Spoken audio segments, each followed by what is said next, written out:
금 나누기가 명확한 시장이 있습니다. 명품이라 부르는 사치품. 회사들은 거의 매년 가격을 인상하며 더 많은 돈을 써서 더 높은 계급으로 올라오라고 유혹합니다.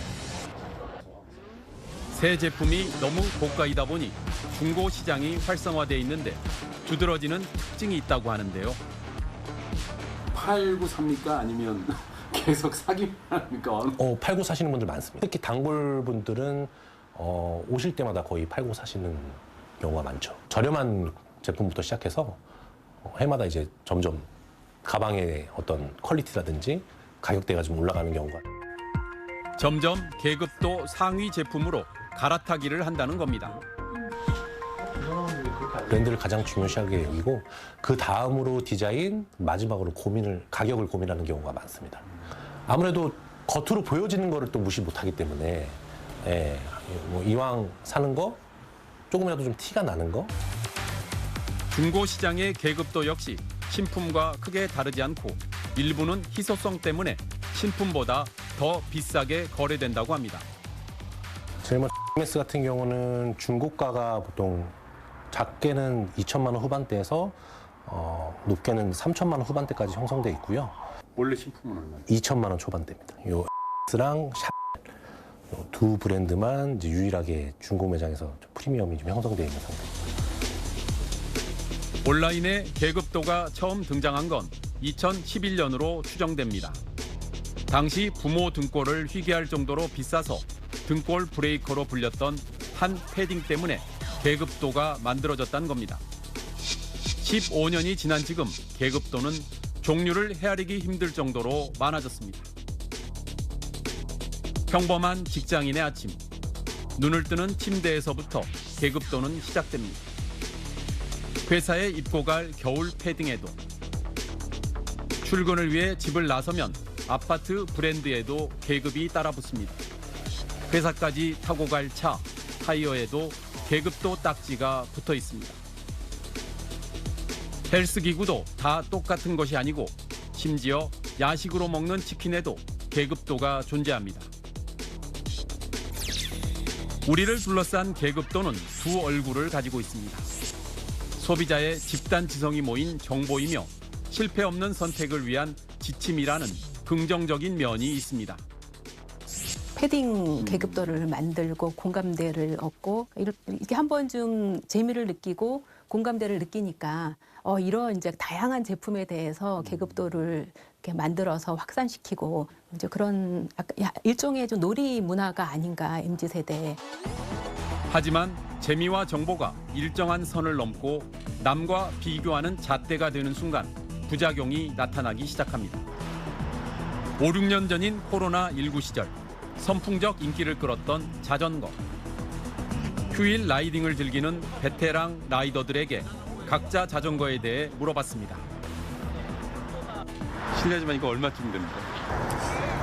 이거는 저는 중고로 샀고 원래 정가대로 따지면은 휠 포함 뭐 다 포함하면 한 1,700, 1,800 될 것 같은데요. 동호회원들이 타고 나온 자전거는 계급도에서 상층에 속하는 경우가 많았습니다. 제가 유튜브 본 기준으로 했을 때는 상위로 포진은 돼 있긴 한데요. 이거 처음 샀을 때가 1,400 정도였고요. 그걸 타면 그 동호회 활동할 때 좀 자신감 같은 게 생기시나요?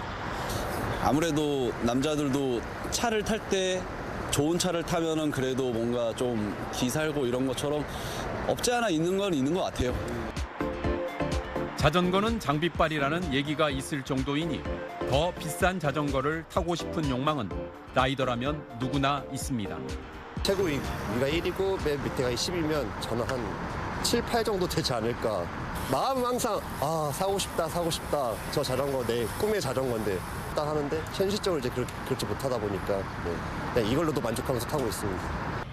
더 상위 등급의 자전거로 바꾸는 이른바 기변증을 충족하지 못한 사람부터 점차 자전거로부터 멀어지더라는 겁니다. 이제 뭐 쉽게 동호인들이 말하는 자전거를 접는다라는 표현을 쓰는데 그러시는 분들도 점점 늘어나고 결국에는 뭐 유지 비용이나 그런 경제적인 부분이 제일 크지 않을까 싶습니다. 계급도가 장벽이 되면서 언젠가부터 자전거 동호 회원들이 줄어들었고 요즘엔 젊은 신입 회원이 거의 들어오지 않는다고 합니다.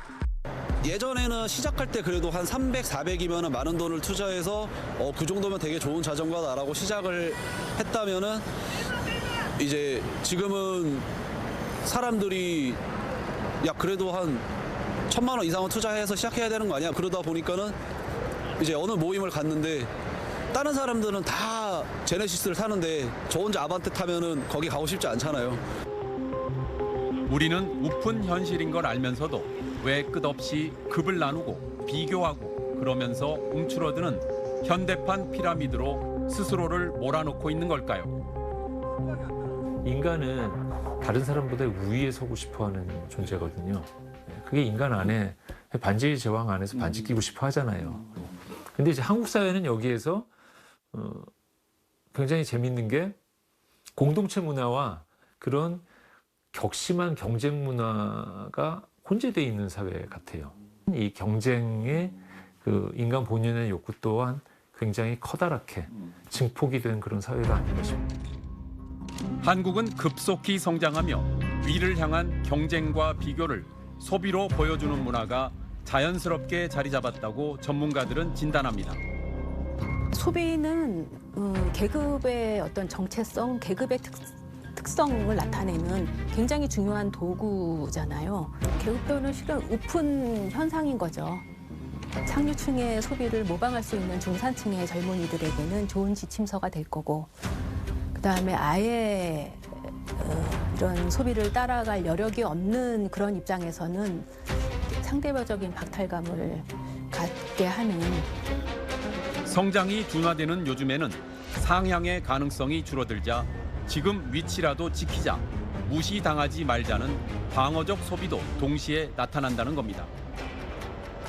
나도 그 소비에 동참하지 않으면은 남들보다 뒤처지게 보이게 되고, 뒤처지게 보임으로써 얻게 되는 그런 불이익을 피하기 위해서, 그러니까 방어하기 위해서 소비를 한다. 전문가들은 계급도가 세분화될수록 경쟁과 비교는 더 심해질 것인데 계급의 상단을 차지한다고 해서 불안과 스트레스가 사라지지는 않는다고 말합니다. 현대인들이 자존감에 관심이 많은데 그 말은 역설적으로 자존감이 낮다는 뜻입니다. 실제 자존감은 어떤 외적인 성취에 의해서 정의되지 않습니다.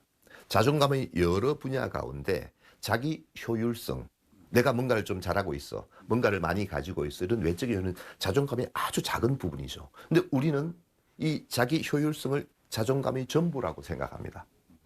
이러니까 외적인 요인에 흔들릴 수밖에 없고 우리도 그걸 따라서 추구할 수밖에 없는 것입니다.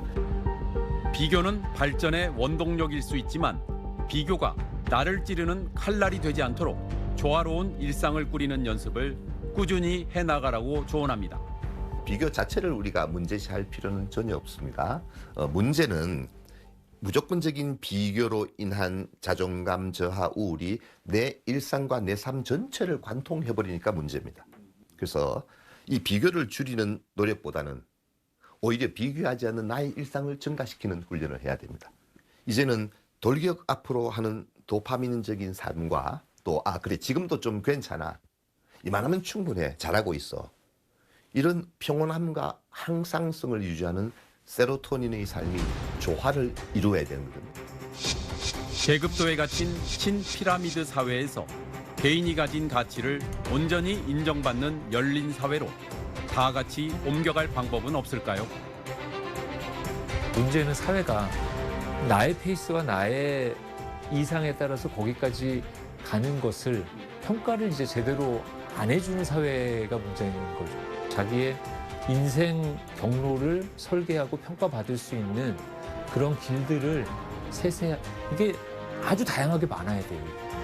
개인이 자기의 일생의 업을 택해서 그 업을 쭉 밀고 나가고 그거로부터 자기가 만족을 얻을 수 있으면은 그 사람의 일생은 저는 좋은 삶이라고 보거든요. 그러면 이제 비교가 필요 없는 거죠.